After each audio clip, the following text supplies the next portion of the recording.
We are here tonight to celebrate over 111 years of women's empowerment, celebrating women. And one of the things I think that we're in a moment of tremendous backlash and also tremendous opportunity.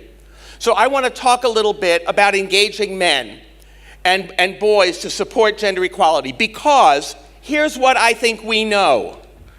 We know that we cannot fully empower women and girls without engaging boys and men. Period. We know this.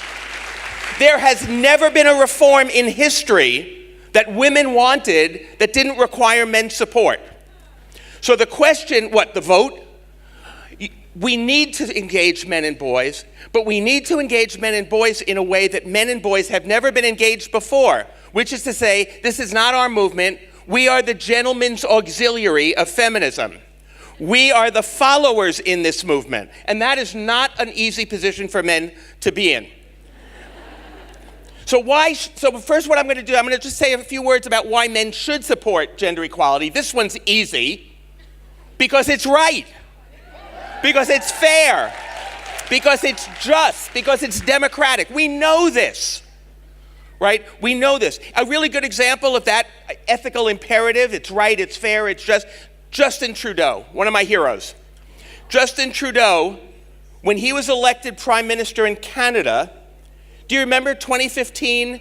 The next day he named his cabinet, and half of the cabinet was women. So all these journalists said to him, "Why did you do that?" And his answer was, "Because it's 2015. Because it's normal."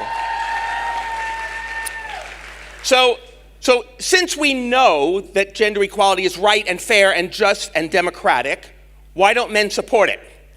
I'm going to point to two obstacles to engaging men for gender equality, and then I'm going to talk about the opportunity I think we have right now. When you are having conversations with men, a lot of men tend to support, think about gender equality. Sometimes, I don't know if you've had this experience, but sometimes we men experience like International Women's Day is sort of like be nice to the ladies' day. Like, fortunately, we get 364. Other days, we'll be nice to you today. But I'll bet many of the women in this room have had this experience. You know how you're talking about feminism or gender equality to a man, and you see the light bulb go off over his head, and he then begins to mansplain to you your oppression? He sees his relationship to gender equality something like the cavalry coming to the rescue of damsels in distress. Thank you so much for bringing this to our attention, ladies. We'll take it from here. This often results in a syndrome that I like to call premature self-congratulation. Now, so I want to tell you two quick stories about why men don't engage, and then make a couple of points about why they should. And it's really easy, because there's two words in the phrase gender equality, and there's two obstacles to engaging men. One, gender. We don't even know we have one. Honestly, most men don't realize that gender is as important to us as women understand it is to them. Gender remains invisible. And I'm going to tell you a very quick story. When I was a graduate student, years and years ago, it could not happen today. I was in a little group, graduate students. We decided to have a study group around feminist theory. So 11 women and me would get together every week. We would read some text. We would talk about it. During one of our meetings, I witnessed a conversation between two women that changed my life forever. One of the women was white, and one was black. The white woman said, this is the part that's going to sound really anachronistic now. The white woman said, all women have the same experience as women.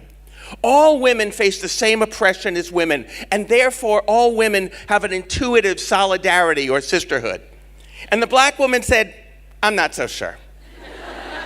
Let me ask you a question. So the black woman says to the white woman, when you wake up in the morning and you look in the mirror, what do you see? And the white woman said, I see a woman.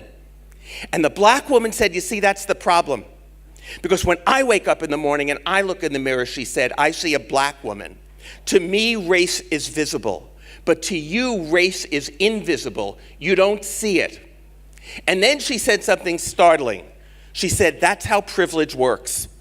Privilege is invisible to those who have it. It is a luxury, I will say, to the white...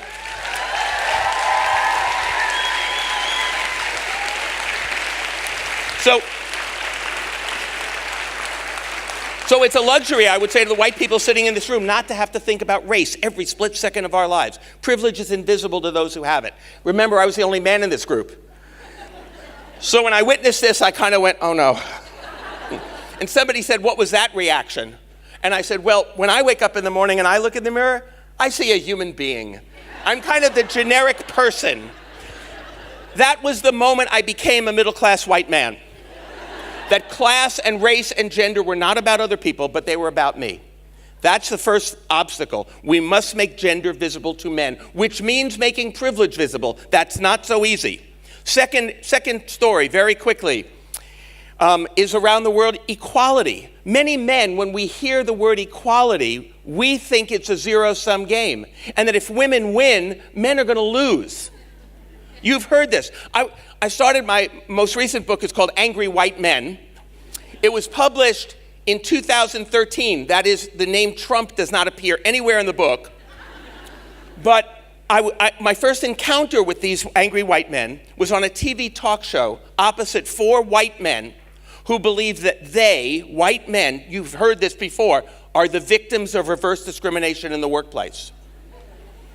So the 4 men, the title of the show, the reason I'm telling you this, the title of the show was a quote from one of these men. And the quote was, "A black woman stole my job." These men all told their stories. I was qualified for job, qualified for promotion, didn't get it, really angry. Then it's my turn to speak. And I said, I have just one question for you guys. And it's about the title of the show, "A Black Woman Stole My Job." Actually, it's about one word in the title. I want to know about the word "my."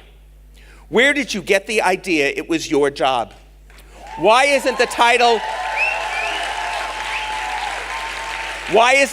of the show "A Black Woman Got the Job" or "A Black Woman Got a Job"? Because without confronting men's sense of entitlement, we will never understand why so many men resist gender equality.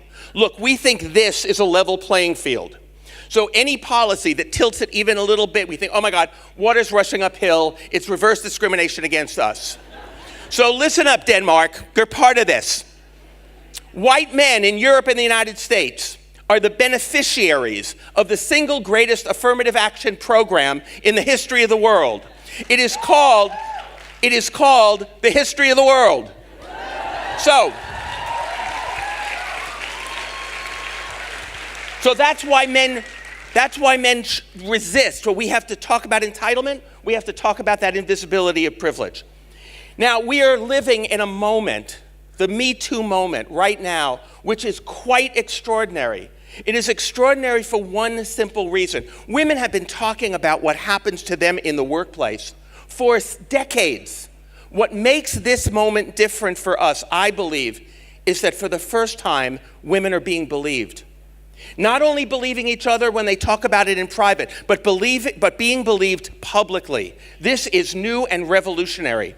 So I'm going to just make a couple of suggestions very quickly about how men can respond to this. Because this is what I hear when I'm in workplaces. I hear men say, I don't know what to say anymore. I don't want to say the wrong thing. Tell me what to say. I feel like I'm walking on eggshells. Now, I think that's actually good news for 2 reasons. Number one, I think it means basically that most men don't want to be jerks. This is good news. Most men do not want to be jerks. We don't want to say the wrong thing. We don't know what it is yet, but we don't want to say the wrong thing. We don't want to make people uncomfortable. That's a good start. The second thing is we feel uncomfortable. Good, sit with it. We have felt so fucking comfortable for so long.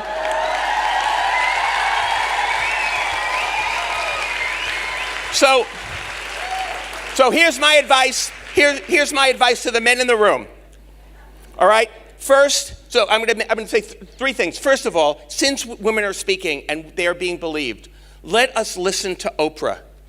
The thing that men must do right now is shut the fuck up. Let women speak. Listen with an open heart, without defensiveness to the experience that they are now talking about. But more than that, when women speak, we have to listen. But we also have to start the conversations with other men. We have to start supporting one another. We have to learn how to challenge one another. This should not be all on women. Currently, to talk about harassment in the workplace, this is entirely on women's shoulders. We have to take some of that weight. This is our job as well. Gender equality, and the evidence on this is mountainous. Gender equality is one of the best things that ever happened for men. Gender equality, more gender equal countries are happier. More gender equal companies are more profitable. More gender equal relationships are happier relationships. So we know this. The evidence is there. So we men have to start supporting one another in this. And secondly, we have to learn how to challenge one another. I'm going to close just with a very quick line that I've learned from Gloria Steinem. She always says that the human race is like a bird with two wings. If one of those wings is broken, no one can fly. Thank you.